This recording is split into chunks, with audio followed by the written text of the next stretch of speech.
Wong tua nggih wonten aja sampe ngomongno elek anak.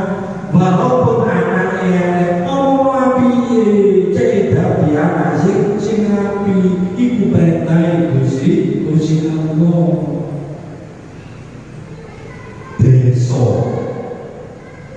Desa iku api nek sing manggon desa iku wong api-api. Karena apa? Sing iki ngapi iki ngapi iki akhire sak desa wong api-api. Ane sak desa iku wong api-api enak jenengan paling kumpul wong api-api.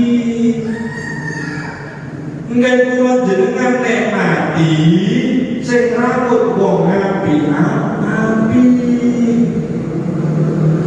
Sing ngedusi wong api-api. Sing mulesi wong api-api. Sing nyolati wong api-api. Sing mendem yo wong api-api. Tapi nek teng desa iku sing siji ngelekno sijine akhire wong kampung dadi wong elek kabeh. Nek kula jenengan mati sing rambut wong elek sing ngedusi wong elek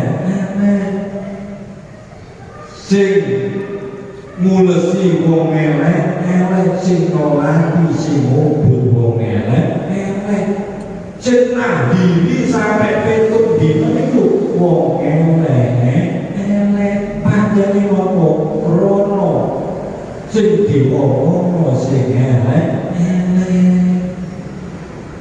iki pun bener kula jenengan dipilih Gusti Allah fal yakul khairan aw liyasmut.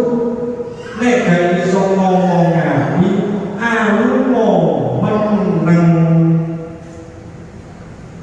Mulai sahabat Kanjeng Nabi ikan Nabi sahabat Abu Bakar. Sahabat Abu Bakar